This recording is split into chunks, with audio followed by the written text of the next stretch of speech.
Bismillahirrahmanirrahim. Assalamualaikum warahmatullahi wabarakatuh.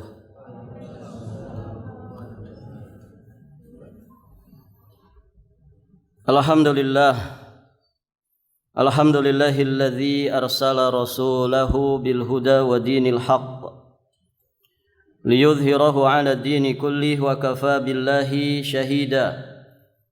Asyhadu an la ilaha illallah wahdahu rabbi la syarika lah wa asyhadu anna Muhammadan abduhu wa rasuluh. Qala Allah ta'ala fil Qur'anil Karim, ya ayyuhalladzina amanu taqullaha haqqa tuqatih wa la tamutunna illa wa antum muslimun, amma ba'd. Fa ya ayyuhal hadirun, i'lamu arsyadakumullah fa inna asdaqal hadithi kitabullah wa khairal hadyi hadyu Muhammadin sallallahu alaihi wa alihi wasallam. Allahumma 'allimna ma yanfa'una wanfa'na bima 'allamtana wazidna min ilmika wa karamika wa judika ya dzal jalali wal ikram, innaka 'ala kulli syai'in qadir wa bil ijabati jadir. Para hadirin ikhwati fiddin wa akhwat fillah rahimani wa rahimakumullah. Alhamdulillah, kita bersyukur kepada Allah Subhanahu wa taala. Pada kesempatan ini kita akan melanjutkan pelajaran Kitabut Tauhid alladzi huwa haqqullah 'alal 'abid, karya Syekhul Islam Al-Imam Al-Mujaddid Muhammad At-Tamimi An-Najdi rahmatullah alaih. Kita masih di bab pertama, yakni di pembahasan firman Allah surat An-Nahl ayat 36. Allah Subhanahu wa taala berfirman, ba'da a'udzu billahi as-sami'il 'alim minasy syaithanir rajim, wa laqad ba'atsna fi kulli ummatin rasulan an i'budullaha wajtanibut taghut. فَمِنْهُمْ مَنْ هَدَى اللَّهُ وَمِنْهُمْ مَنْ حَقَّتْ عَلَيْهِ الضَّلَالَةُ فَسِيرُوا فِي الْأَرْضِ فَانظُرُوا كَيْفَ كَانَ عَاقِبَةُ الْمُكَذِّبِينَ. Dan sesungguhnya kami telah mengutus seorang rasul pada tiap-tiap umat untuk mendakwahkan ani'budullah wajtanibut taghut, sembahlah Allah semata dan jauhilah taghut. Faminhum man hadallah, maka di antara umat-umat itu ada yang diberi petunjuk oleh Allah Subhanahu wa taala. Dia mendapatkan hidayah sehingga mengikuti, tunduk patuh kepada apa yang disampaikan oleh rasul yang diutus kepadanya. Wa minhum, namun di antara mereka, man haqqat alaihi dhalalah, ada pula yang telah pasti kesesatan baginya. Fasiru fil ardi fanzuru kaifa kana aqibatul mukadzibin, maka berjalanlah kamu di muka bumi ini dan perhatikanlah bagaimana kesudahan orang-orang yang mendustakan para rasul. Para hadirin jamaah yang dirahmati Allah, syahid dan wajhud dilalah, poin dan juga penjelasan dari ayat ini terkait dengan pembahasan kita, yakni tentang tauhid. Ini sudah kita sampaikan bahwa ayat ini menjelaskan kepada kita bagaimana tugas para nabi dan rasul. Dari nabi dan rasul yang pertama sampai yang terakhir itu sama. Seruan dakwahnya adalah dakwatut tauhid, dakwah la ilaha illallah. Karena ani'budullah wajtanibut taghut itu adalah makna dari la ilaha illallah. Kemudian para jamaah yang dirahmati Allah, beberapa poin faidah dari ayat ini juga sudah kita sampaikan. Kalimat ba'atsna di situ mengandung makna yang begitu mendalam. Kemudian kita juga sudah menjelaskan fi kulli ummatin. Kalau tidak salah terakhir di sini ya. Fi kulli ummatin. Allah sungguh telah mengutus pada setiap umat. Umat, para jamaah yang dirahmati Allah, di dalam Al-Quranul Karim ada 4 makna. Yang pertama al-jamaah. Sebagaimana yang kita pahami, kalau disebut umat berarti sekelompok manusia. Kemudian makna umat yang kedua, di dalam Al-Quranul Karim, umat itu kadang maknanya az-zaman, yakni waktu. Seperti Allah Subhanahu wa taala menyebutkannya di surat Yusuf ayat yang ke-45. Allah berfirman, wa qala alladzi naja minhuma wadzakara ba'da ummatin ana unabbiukum bita'wilihi fa'arsilun. Dan berkatalah orang yang selamat di antara mereka berdua, wadzakara ba'da ummatin. Ini poinnya. Wadzakara ba'da ummatin. Dan teringat kepada Yusuf setelah beberapa waktu lamanya.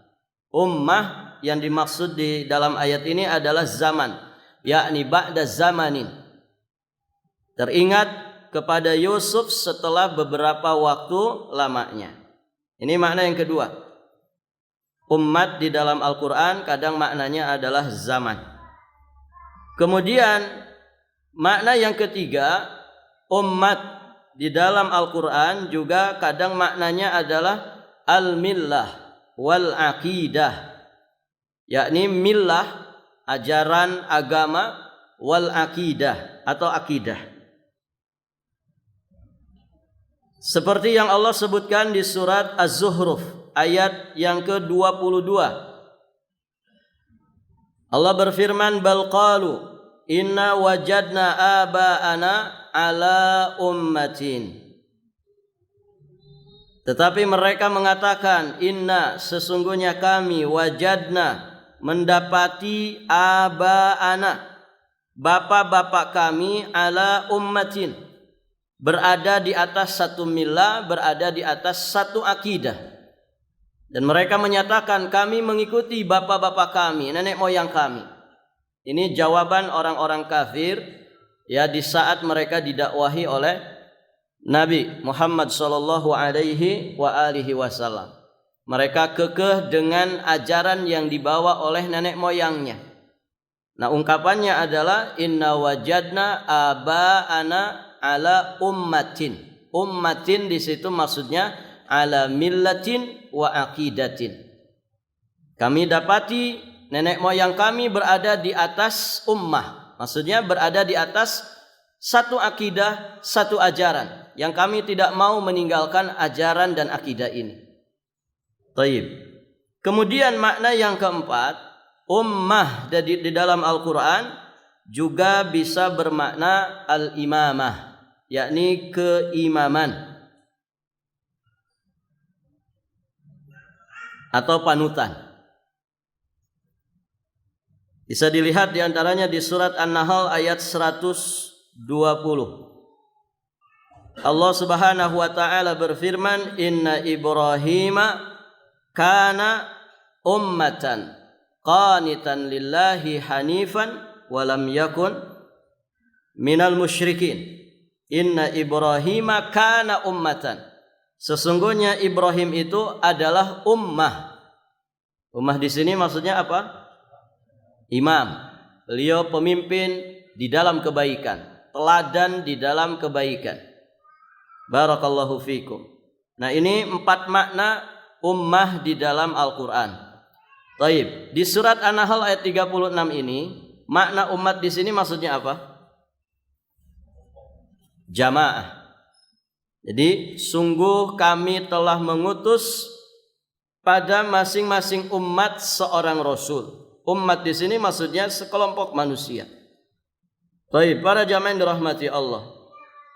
Dan ini sesungguhnya menjelaskan kepada kita tentang kasih sayang Allah Subhanahu wa taala. Kemarin sudah kita singgung, ketika kita dibebani untuk beribadah kepada Allah Subhanahu wa taala, dengan kasih sayang Allah, Allah mengutus pada setiap umat seorang nabi dan rasul yang membimbing dan memberikan petunjuk bagaimana beribadah kepada Allah Subhanahu wa taala dengan sebenar-benarnya. Jadi diutusnya para rasul dikatakan oleh para ulama adalah di antara nikmat yang paling besar yang Allah Subhanahu wa taala berikan kepada kita. Karena rasul itu wasitatun bainana wa bainallah fi tablighir risalah. Mereka adalah wasitah, mereka adalah wasilah yang menyampaikan diri kita kepada Allah Subhanahu wa taala dengan selamat, dengan cara mereka menyampaikan risalah. Para nabi dan rasul adalah wasilah untuk kita sampai kepada Allah ya dengan risalah yang mereka bawa dan disampaikan kepada kita semua. Nah, itu para jamaah yang dirahmati Allah. Maka tentu peran dan fungsinya sangat-sangat agung sekali, sangat-sangat mulia sekali dan sangat besar terhadap kehidupan umat manusia. Sehingga tidak ada satupun umat yang diutus Rasul kepada mereka melainkan Allah wajibkan untuk mengikuti ajaran yang dibawanya. Karena itulah jalan keselamatan. Makanya diungkapkan dengan kalimat ba'atsna. Ya, kami telah membangkitkan, mengutus. Artinya apa? Sesuatu yang bangkit berarti tanda ada kehidupan. Dan demikianlah siapapun yang mengikuti petunjuk para nabi dan rasul dengan sebenar-benarnya, maka dia akan menjadi orang yang hidup hatinya dengan cahaya iman, dengan cahaya akidah. Baik, para jamaah yang dirahmati Allah. Kemudian pada kalimat anibudullaha wajtanibut taghut, di sini menjelaskan kepada kita semua tentang hakikat dakwah para nabi dan rasul. Jadi dakwah para nabi dan rasul itu sesungguhnya satu, sama. Dakwah la ilaha illallah, dakwatut tauhid. Dalilnya adalah ayat ini. Yang berbeda itu apanya? Yang berbeda itu syariatnya.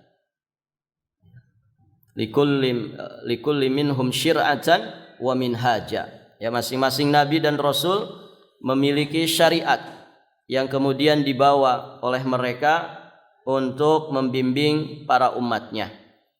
Namun inti daripada dakwah yang mereka sampaikan kepada masing-masing umatnya sesungguhnya sama. Maka disebutkan oleh Rasulullah sallallahu alaihi wasallam, al-anbiya dinuhum wahid. Para nabi itu agama mereka satu, yakni dinul Islam. Inti ajarannya sama, yang berbeda-beda itu adalah syariatnya. Kemudian para jamaah yang dirahmati Allah, setelah itu Allah Subhanahu wa taala menjelaskan kepada kita semua tentang efek daripada dakwah para nabi dan rasul. Terpecahlah manusia menjadi dua kelompok, menjadi dua golongan.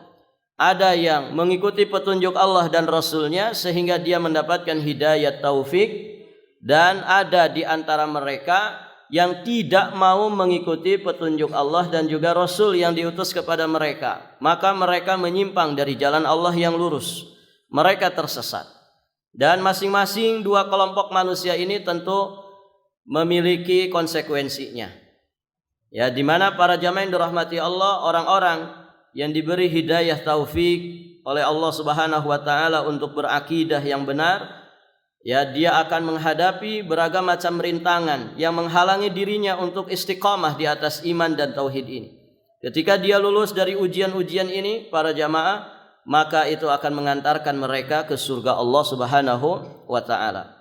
Pun demikian orang-orang yang menyimpang dari jalan Allah, ketika mereka tidak segera kembali ke jalan yang lurus, maka mereka akan terus-menerus semakin jauh di dalam kesesatan mereka, semakin menjauhkan mereka dari Allah, semakin menjauhkan mereka dari surga Allah Subhanahu wa taala, dan mereka berujung ya di nerakanya Allah Subhanahu wa taala. Barakallahu fikum. Baik, para jamaah yang dirahmati Allah. Maka di sini ya masing-masing kita tentu harus berusaha bagaimana kita ini bisa mengikuti petunjuk Rasulullah sallallahu alaihi wasallam untuk bisa beribadah kepada Allah dengan tauhid, dengan akidah yang benar, dengan keikhlasan dan sesuai dengan petunjuk beliau. Karena salah satu konsekuensi dari syahadat Muhammad Rasulullah, alla yu'badallah illa bima syara'. Kita tidak beribadah kepada Allah kecuali dengan syariatnya Nabi Muhammad sallallahu alaihi wasallam. Bahkan nanti Nabiullah Isa alaihi salam di saat turun di akhir zaman, beliau tidak membawa syariat yang baru. Beliau mengikuti petunjuk syariatnya Nabi Muhammad sallallahu alaihi wasallam. Ini menunjukkan bahwa syariat Nabi Muhammad berlaku sepanjang zaman, karena tidak ada lagi nabi dan rasul setelah beliau. Nah, itu para jamaah yang dirahmati Allah. Maka Yahudi dan Nasrani yang tidak mau mengikuti petunjuk Rasulullah sallallahu alaihi wasallam, padahal dia mendengar akan kenabian dan kerasulan Nabi Muhammad, dan dia mati dalam kondisi tidak mau tunduk kepada ajaran Nabi Muhammad, maka mati mereka di atas kekufuran dan mereka akan masuk ke dalam api neraka. Baik, para jamaah yang dirahmati Allah. Kemudian pada kalimat fasiru fil ardi fanzuru kaifa kana akibatul mukadzibin. Di sini ada pelajaran bagi kita semua untuk melakukan perjalanan di atas muka bumi ini dalam rangka mengambil ibrah. Mengambil ibrah dari akibat yang menimpa umat-umat terdahulu. Ya, siar, ya, melakukan siar, yakni perjalanan di atas muka bumi ini, para jamaah yang dirahmati Allah, dengan cara kita mengambil ibrah. Dan tentu masing-masing tempat akan menjadi ibrah bagi kita semua. Ya, Pulau Kalimantan tentu berbeda dengan Pulau Jawa. Pulau Jawa berbeda dengan Pulau Papua dan demikian seterusnya.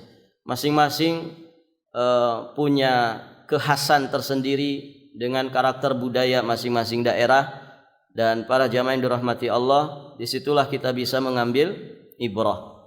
Ya, ketika kita berada di satu tempat, para jamaah yang dirahmati Allah, kemudian di tempat itu ada bekas-bekas, ya. Ada bekas-bekas dari orang-orang yang mungkin dulu diazab, ya, atau bekas-bekas kebaikan yang ditinggalkan oleh orang-orang soleh, maka kita ambil ibrahnya. Jadikan itu pelajaran untuk kita semakin meningkatkan iman dan takwa kita kepada Allah Subhanahu wa ta'ala. Kalau kita ditakdirkan, dimudahkan Allah bisa berangkat ke tanah suci, begitu ya. Ada Masjidil Haram, kemudian ada Masjid Nabawi, ada juga Masjidil Aqsa, ya. Dan di situ para jamaah tentu banyak sekali ibrah yang bisa kita dapatkan. Itulah tempat-tempat suci yang disucikan Allah Subhanahu wa ta'ala. Di situ terlahir orang-orang yang istimewa, yang begitu mulia di sisi Allah Subhanahu wa ta'ala, ya. Di tanah haram Mekah, kemudian di Madinah, ya, tempat berkumpulnya muhajirin dan ansar. Di negeri Palestina, para jamaah yang dirahmati Allah, di situ banyak para nabi dan rasul dari kalangan Bani Israel. Semua ini para jamaah memberikan ibrah kepada kita semua. Ya, termasuk apa yang ada di sekitar kita. Ya, jika kita melewati satu tempat yang dulu mungkin ada bencana, ada musibah di situ, mesti ada bekas-bekas yang tertinggal. Ya. Dan Indonesia termasuk yang banyak, ya, bekas-bekas peninggalan dari peristiwa-peristiwa yang terjadi di negeri ini, dan itu bisa menjadi pelajaran bagi kita. Taib, para jamaah yang dirahmati Allah, dan semua itu sesungguhnya mengarahkan kita kepada mengesahkan Allah dalam beribadah, dan kita semakin bertakwa dengan meninggalkan perbuatan syirik, ya. Karena ibrah yang terbesar dari segala peristiwa, dari segala tempat yang ada, sesungguhnya adalah ibrah yang menjadikan kita semakin kuat dan kokoh di dalam keimanan, dan semakin mantap, ya, semakin kuat di dalam meninggalkan kesyirikan. Itu yang diinginkan, ya, dari ibrah siar di muka bumi ini. Maka para jamaah yang dirahmati Allah, seorang mukmin harus berusaha dalam hidupnya, apapun peristiwa yang dia alami, dimanapun dia berada, dia selalu mengambil pelajaran untuk semakin mengokohkan imannya. Karena hanya dengan iman inilah para jamaah yang dirahmati Allah, orang itu semakin kuat di dalam menjalankan kehidupannya, dan tentu harapan besarnya dia bisa selamat di kehidupan akhiratnya. Barakallahu fikum. Baik, berikutnya para jamaah, kita masuk di surat Al-Isra. Di ayat tadi sebetulnya ada faidah tentang ahlul fatrah. Ahlul fatrah. Ahlul fatrah itu orang-orang yang hidup di masa tidak ada rasul yang diutus. Itu kita lewatkan saja dulu. Nanti di pertemuan tertentu akan kita bahas, ya, karena pembahasannya agak panjang. Bagaimana hukum ahlul fatrah, orang yang ada di masa dua nabi, masa tenggang dua nabi. Baik, para jamaah yang dirahmati Allah, itu kita lewat dulu. Berikutnya kita akan masuk di surat Al-Isra ayat 23-24. Baik, para jamaah, boleh dibantu satu orang membacakan ayatnya. Silahkan. Man yaqra, siapa yang mau baca?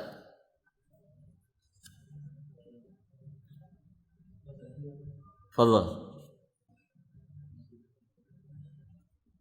Qala ta'ala wa qadha rabbuka alla ta'budu illa iyyahu wa bil walidayni ihsana imma yablughanna 'indaka al-kibara ahaduhuma aw kilahuma fala taqul lahumā uffin wa la tanharhumā wa qul lahumā qawlan karīmā waghfir lahumā janāha dhulli minar rahmah wa qul rabbirhamhumā kamā rabbayani shaghīrā. Artinya, dan Tuhanmu telah memerintahkan supaya kamu jangan menyembah selain Dia, dan hendaklah kamu berbuat baik pada ibu bapakmu dengan sebaik-baiknya. Jika salah seorang di antara keduanya atau kedua-duanya sampai berumur lanjut dalam pemeliharaanmu, maka sekali-kali janganlah kamu mengatakan kepada keduanya perkataan dan janganlah kamu membentak mereka, dan ucapkanlah kepada mereka perkataan yang mulia, dan rendahkanlah dirimu terhadap mereka berdua dengan penuh kasih sayang, dan ucapkanlah, wahai Tuhanku, kasihanilah mereka keduanya sebagaimana mereka berdua telah mendidik aku waktu kecil. Surah Al-Isra ayat 23-24. Allah barik fik, Allah zikhir. Baik, para jamaah yang dirahmati Allah, ayat ini dicantumkan oleh mu'alif masih di bab pertama tentang Kitabut Tauhid. Syahid dari ayat ini, poin yang kaitannya dengan masalah tauhid ada pada kalimat alla ta'budu illa iyyahu. Alla ta'budu illa iyyahu. Janganlah kalian beribadah melainkan hanya kepadanya. Ini syahid yang terkait dengan masalah tauhid. Allah Subhanahu wa taala menyatakan wa qadha. Qadha di sini amara wa wassa. Allah memerintahkan dan mewasiatkan. Wa qadha rabbuka, Rabbmu memerintahkan atau mewasiatkan. Untuk apa? Alla ta'budu illa iyyah. Supaya kamu jangan menyembah selain daripadanya. Tidak boleh beribadah, tidak boleh menyembah siapapun kecuali hanya Allah. Ini wasiat yang agung. Ini perintah yang sangat besar. Bahkan a'zam awamir, seagung-agungnya, sebesar-besarnya perintah adalah perintah untuk mengesahkan dan mentauhidkan Allah Subhanahu wa taala di dalam beribadah. Baik, para jamaah yang dirahmati Allah. Jadi jelas ya, syahid dan juga wajhud dilalah dari ayat ini. Kemudian setelah itu Allah Subhanahu wa taala menjelaskan ya di antara konsekuensi daripada ketauhidan seseorang kepada Allah Subhanahu wa taala. Para jamaah yang dirahmati Allah, orang yang tauhidnya benar, orang yang tauhidnya lurus, orang yang akidahnya sahih, maka pasti ucapan lisannya benar, tingkah laku perbuatannya juga baik. Dia tidak hanya baik kepada Allah Subhanahu wa taala, namun nilai-nilai keimanan dan ketauhidan yang ada pada dirinya terpancar pada interaksi sosial yang dia lakukan. Terutama adalah kepada kedua orang tuanya. Maka para jamaah yang dirahmati Allah, para muwahhid adalah orang-orang yang berakhlakul karimah, terutama kepada kedua orang tuanya. Barakallahu fikum. Ketika orang itu durhaka kepada kedua orang tua, para jamaah yang dirahmati Allah, maka sesungguhnya ini isyarat ada khalal pada tauhid, pada iman yang ada pada dirinya. Karena ketauhidan seseorang berbanding lurus dengan akhlaknya. Bukankah Nabi menyatakan akmalul mu'minina imanan ahsanuhum khuluqan. Pernah dengar hadis ini? Akmalul mu'minina imanan ahsanuhum khuluqan.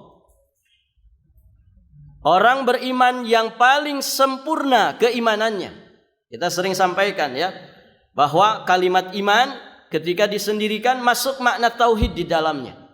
Kalimat tauhid ketika disendirikan maka masuk makna iman di dalamnya. Maka dengan demikian di sini Nabi menyatakan orang beriman yang paling sempurna imannya. Dengan kata lain, ahli tauhid yang paling sempurna tauhidnya adalah yang paling bagus akhlaknya.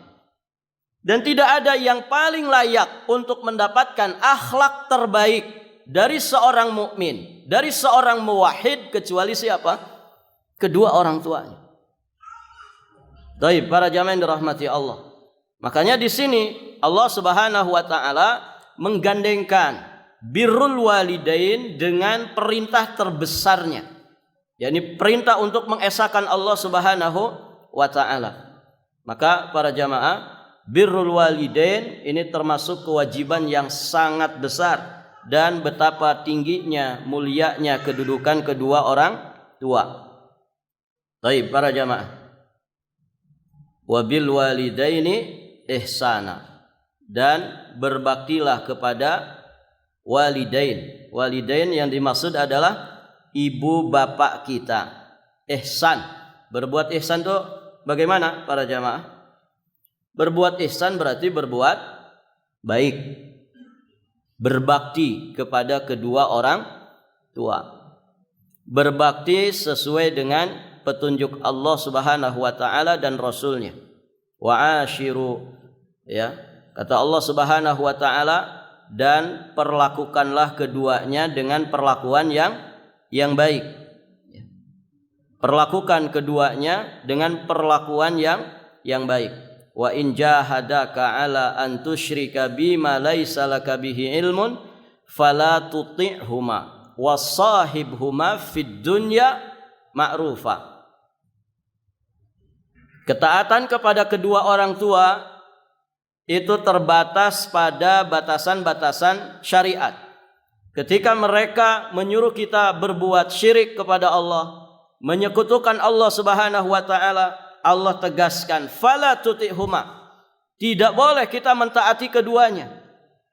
Wasahibhuma fid dunya ma'rufa. Namun tetap perlakukan, pergauli keduanya di dunia dengan cara yang ma'ruf. Masya Allah para jamaah, kita kalau punya orang tua kafir, la qaddarallah alaina, semoga Allah tidak menakdirkan kepada kita semua. Jika ada seseorang memiliki orang tua yang kafir, kita wajib tetap berbakti kepada mereka berdua dalam kadar batasan-batasan syariat yang tidak melanggar syariat. Tetap kita musahabah, tetap kita memperlakukan keduanya dengan perlakuan yang terbaik. Ya, karena mereka adalah sabab adanya kita di alam dunia ini. Adapun perintah-perintah mereka yang bertentangan dengan akidah kita, mereka menyuruh kita berbuat syirik, maka ini tidak boleh ditaati. Nah, itu orang tua yang kafir. Bagaimana lagi kalau orang tua kita memang aslinya adalah mukmin, muslim, maka berarti lebih-lebih lagi. Muasyarah bil ma'ruf wa sahibhuma fid dunya ma'rufa, tentu lebih tegas lagi untuk mereka yang punya orang tua muslim dan mukmin. Ini para jamaah yang dirahmati Allah. Dan kemudian dari sini juga kita bisa memahami muamalah atau interaksi sosial ini termasuk dari ajaran Islam. Dan di sini Allah memberikan bimbingan, panduan kepada para anak sebagai gambaran bagaimana contoh berbakti kepada kedua orang tua. Kita lihat ayatnya. Imma yablughanna indakal kibara ahaduhuma au kilahuma fala taqul lahuma uff. Jika salah seorang dari keduanya, jika salah satu dari kedua orang tua kita atau kedua-duanya sampai berumur lanjut dalam pemeliharaanmu, maksudnya dalam pemeliharaan anaknya, maka sekali-kali janganlah kamu mengatakan kepada keduanya ucapan uff. Uff itu para jamaah satu ungkapan yang menandakan kita itu kesal kepadanya. Tidak mesti berupa kalimat. Tidak mesti berupa kalimat. Bahkan lebih halus dari kalimat. Termasuk isyarat. Ini masuk kategori uff. Kalau diterjemahkan biasanya apa? Ah, cis, ya. Atau yang sejenis dengan itu. Taib para jamaah, uff itu sesungguhnya bisa lebih halus dari itu.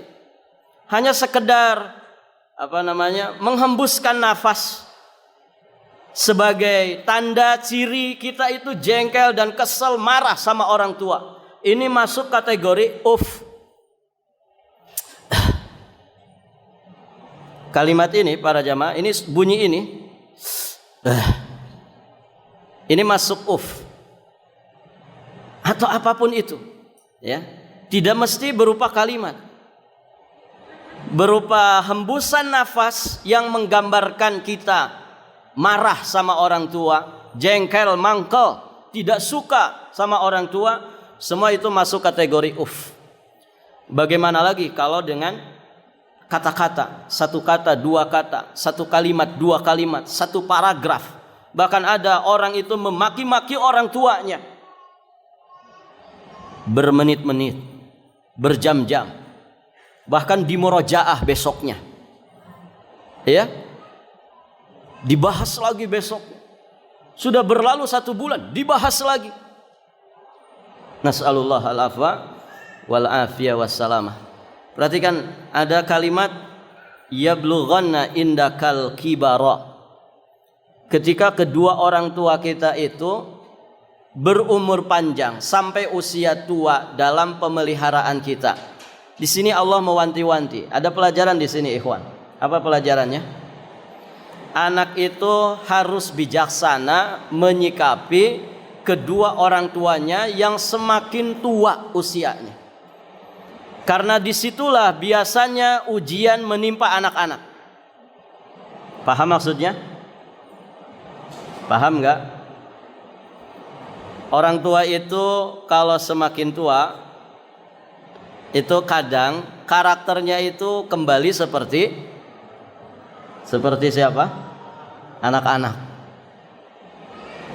Nasallallahu al-afwa wal afiyah wassalam. Makanya Nabi berlindung dari penyakit pikun, ya kan? Nah, ini ujian banget bagi anak-anaknya. Orang tua itu mohon maaf, kadang baperan, kadang terlalu liar tafsirannya tentang ucapan kita, ya kan? Kita ngomong A, dia menafsirkan B, C, D, E, F, G, begitu ya. Nah, itu harus dipahami oleh anak-anak, harus dipahami. Semakin tua, kondisi fisiknya sudah mulai melemah, ya kan? Bahkan orang tua di zaman kita saat ini identik dengan penyakit. Taib. Ini dari sisi zahir, dari sisi fisik. Dari sisi rasa yang ada di dalam hatinya, dia punya rasa yang sudah berbeda dengan rasa yang dia rasakan di saat masih muda. Lebih lemah mentalnya, lebih gampang cemas, khawatir. Segala sesuatu jadi pikirannya, segala sesuatu dirisaukannya. Itu orang tua.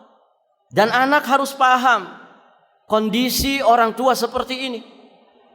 Makanya kalimat imma yablughanna indakal kibar ini menjadi perhatian bagi kita sebagai anak.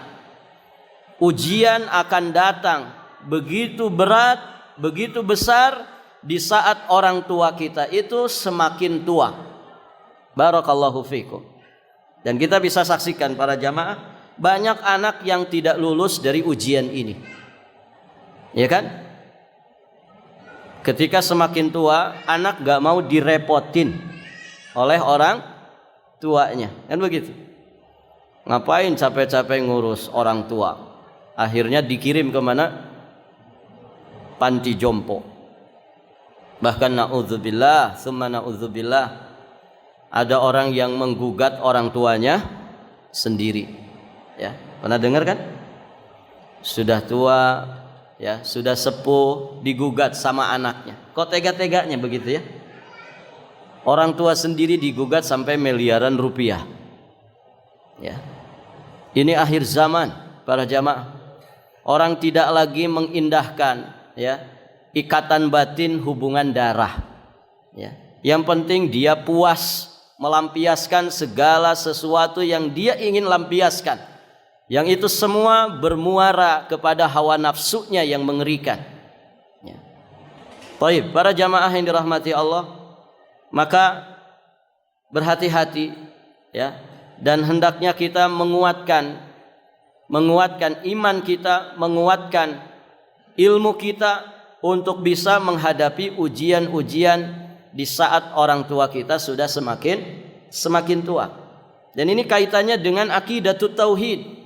Tadi kita sampaikan akidah itu sangat berbanding lurus dengan akhlak. Semakin berkualitas akidah tauhid yang ada pada seseorang, semakin dia berakhlak mulia, terutama kepada kedua orang tuanya. Barakallahu fikum. Dan seharusnya bersyukur ketika anak diberi kesempatan oleh Allah Subhanahu wa taala untuk mengurusi kedua orang tuanya di masa-masa tuanya, di sisa-sisa usianya. Justru itu surga Allah ada di hadapan kita. Jangan disia-siakan para jamaah. Banyak anak-anak di zaman ini para jamaah, dulu orang tuanya yang ngurusin anak 10 sampai besar sampai sukses. Tapi dari 10 anak ini tidak ada yang mampu mengurus satu orang tuanya atau dua orang tuanya. Maka kalau antum dari keluarga besar, ada beberapa anak, ya, orang tua kita punya anak yang besar, bersinergilah, ta'awunlah dengan kakak dan adik kita untuk memberikan yang terbaik kepada kedua orang tua kita di penghujung usianya. Dan sesungguhnya disitulah terbukanya pintu surga yang sangat lebar. Birrul walidain para jamaah. Antum baca kisah-kisah salafun saleh, bagaimana mereka begitu serius di dalam melakukan amal soleh ini, birrul walidain. Banyak kisah-kisah yang menakjubkan tentang mereka. Ada yang menggendong ibunya untuk haji dan umrah, ya kan?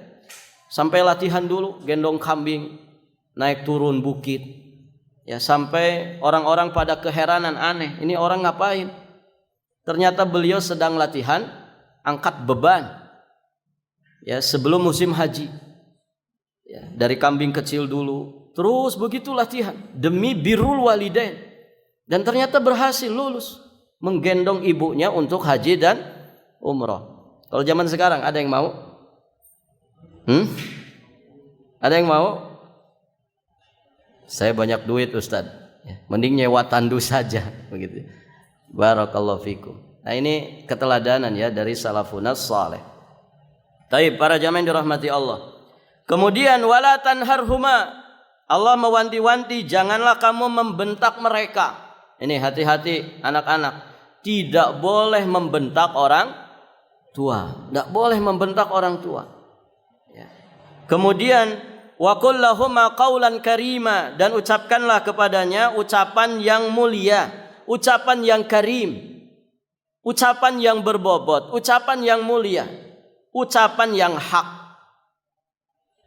Dan ini harus dilatih para jamaah, ya. Berkata-kata yang baik.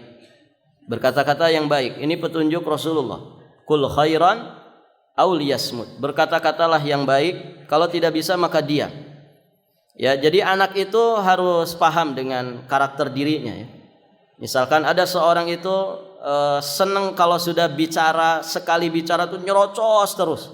Nah, dia harus bisa punya rem dan kendali yang baik ya di saat dia bicara di hadapan orang tuanya. Ya. Kenapa? Dalam rangka untuk mengamalkan ayat ini. Wa qul lahuma qaulan karima. Ucapkan untuk keduanya ucapan yang baik-baik saja. Kemudian waqfid lahuma janahadzul. Ini juga contoh yang lainnya dari birrul walidain.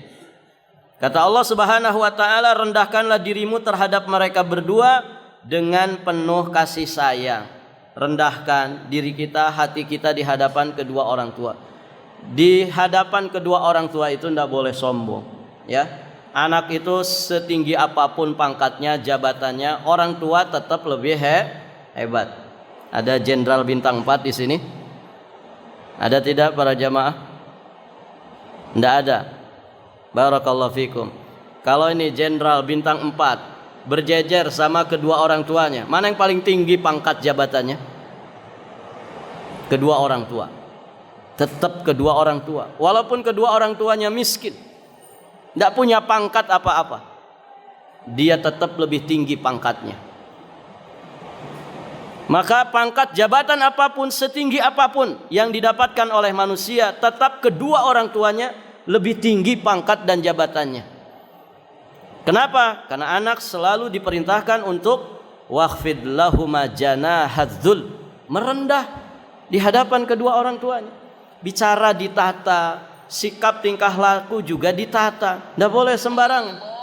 Taib, para jamaah yang dirahmati Allah.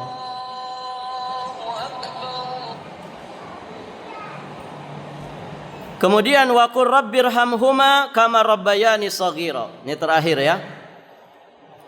Dan ucapkanlah, doakanlah kedua orang tua, wahai Rabbku, kasihanilah mereka berdua sebagaimana mereka berdua telah memeliharaku sewaktu kecil. Nah, ini doanya ya. Rabbighfirli wali walidayya warhamhuma kama rabbayani saghiran. Ini dibaca kapan? Kapan dibacanya ikhwan? Setiap saat ya. Ini sedang turun hujan. Salah satu fadilah turun hujan, doa kita mustajab. Mari kita doakan kedua orang tua kita yang masih hidup ataupun yang sudah meninggal dunia. Semoga Allah Subhanahu wa taala mengampuni dosa-dosa mereka, menerima setiap amal soleh mereka. Semoga Allah Subhanahu wa taala menganugerahkan kepada kita semua birrul walidain. Semoga Allah memberikan kemudahan kepada kita semua untuk bisa merawat, memelihara ya, untuk bisa memenuhi segala kebutuhan yang diinginkan oleh kedua orang tua kita di penghujung hayatnya. Semoga kita diberi kekuatan oleh Allah Subhanahu wa taala untuk membimbing kedua orang tua kita ke jalan Allah Subhanahu wa taala, sehingga kita harapkan kita semua tidak hanya kumpul di dunia ini tapi juga bisa berkumpul di surga Allah Subhanahu wa taala. Para jamaah yang dirahmati Allah, dan di sini terakhir ada pelajaran untuk kita semua, yakni para orang tua. Ada di sini orang tua? Banyak ya. Wahai para orang tua, perhatikan pendidikan anak di saat mereka masih kecil. Ada sebagian orang menunda-nunda, mengakhir-akhir pendidikan kepada anaknya. Padahal masa-masa keemasan pendidikan itu serius diberikan kepada anak-anak kita justru di masa-masa kecilnya. Ya kan? Dari semenjak anak kita di rahim istri kita, didik anak kita. Caranya bagaimana? Kita jangan sampai berbuat maksiat kepada Allah. Terus menempa diri dengan kesolehan. Sehingga harapan kita para jamaah yang dirahmati Allah, kita mendapatkan anak keturunan yang soleh solehah. Artinya pantaskan diri kita untuk mendapatkan anak keturunan yang soleh dan solehah. Buah tidak jatuh jauh dari pohonnya.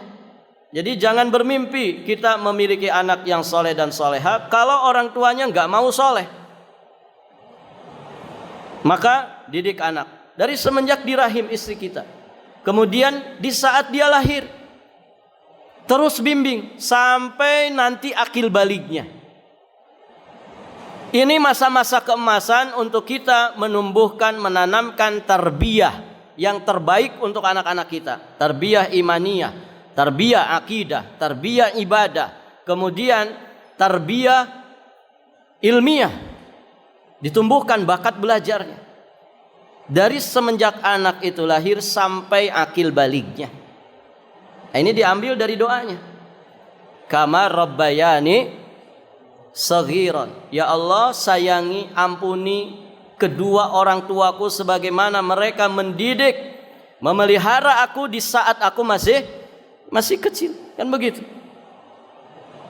Jadi kalau orang tua tidak mendidik anak dari semenjak kecilnya, ini nyambung enggak doanya? Nyambung tidak doanya para jemaah? Barakallahu fikum. Ini sesungguhnya isyarat bahwa masa-masa keemasan untuk kita serius menanamkan tarbiyah kepada anak itu adalah dari semenjak mereka lahir ke alam dunia ini sampai akil balik. Ditumbuhkan karakter-karakter kebaikan pada anak kita sehingga para jamaah yang dirahmati Allah ketika akil balik mereka tidak matang secara fisik saja, tapi mentalnya, karakter-karakter kebaikan yang ada pada dirinya juga ikut tumbuh seiring dengan matang fisiknya. Kalau tidak seperti itu para jamaah, nas'alullah al-afwa wal afiyah wassalam. Jangan kaget kalau kemudian kita kesusahan mendidik anak. Saya sering menceritakan para jamaah, saya pernah melihat ya ada kai-kai, mbah-mbah sholat berjamaah main-main di satu masjid, tapi bukan di masjid ini ya, di sana. Dan itu mengganggu suasana sholat. Saya di belakangnya, nah, jadi tidak khusyuk ini sholat. Kenapa? Karena dua kai ini main-main, tarik-tarikan sarung, tarik-tarikan sarung. Dan itu persis sekali di depan, kelihatan para jamaah. Jadi ketika berdiri satu, yang satu sengaja ya pahanya itu ditepuk begini. Kemudian para jamaah yang satu ngebalas, sarungnya ditarik. Ketika mau ruku ditarik lagi. Itu 2 rakaat mungkin mereka main-main. Nas'alullah al-afwa wal afiyah wassalam. Taib. Apa kesan antum kalau lihat kakek-kakek bermain-main di saat sholat? Apa yang bisa antum ungkapan ini? Komentar antum apa, ikhwan? Kita kan seneng ya jadi komentator kan? Taib. Komentar antum tentang 2 orang ini apa? Apa, ikhwan? Nggak punya komentar? Tumben. Taib. Ini yang mungkin disebut sama orang masa kecil kurang bahagia. Masa kecilnya nggak tuntas, Pak. Akhirnya muncul di masa-masa tuanya. Yang melakukan seperti itu biasanya siapa? Siapa biasanya, ikhwan? anak-anak. Kalau anak-anak wajar, namanya anak-anak, sedang proses pembelajaran. Nabi ngajarin anak itu sholat 7 tahun sampai 10 tahun. Di usia 7 tahun mungkin anak-anak ini lari-lari ke sana kemari. Takbirnya ikutan begitu ya. Setelah bapak-bapak semua masuk sholat, dia paham kalau sedang sholat pasti nggak akan ngapa-ngapain kan. Akhirnya dia lari-lari. Itu namanya anak-anak atau dorong-dorongan sama temannya. Ketika ruku satu didorong gitu. Akhirnya ya berembet seperti kereta jatuh gitu. Barakallahu fikum. Itu anak-anak wajar. Begitu kan? Nah, kalau sudah kakek-kakek main-main ketika sholat, wajar nggak ikhwan? Wajar tidak? Barakallahu fikum. Ya. Ini kenapa bisa seperti itu? Barakallahu fikum. Mungkin ya salah satu di antara sabab musababnya ya orang tuanya tidak ngedidik anak itu dengan sebaik-baiknya. Dulu masa kecilnya nggak tuntas. Barakallahu fikum. Maka ini peringatan ya bagi para orang tua. Ayo berusaha memanfaatkan masa-masa keemasan anak-anak kita untuk lebih maksimal di dalam mendapatkan tarbiyah, pendidikan dari kita sebagai kedua orang tuanya. Taib, sampai di sini pelajaran kita sudah lewat banyak waktunya. Insya Allah nanti kita lanjutkan di kesempatan berikutnya. Tidak ada pertanyaan dulu ya. Kita langsung tutup. Subhanakallahumma bihamdik, asyhadu an la ilaha illa anta astaghfiruka wa atubu ilaik. Assalamualaikum warahmatullahi wabarakatuh.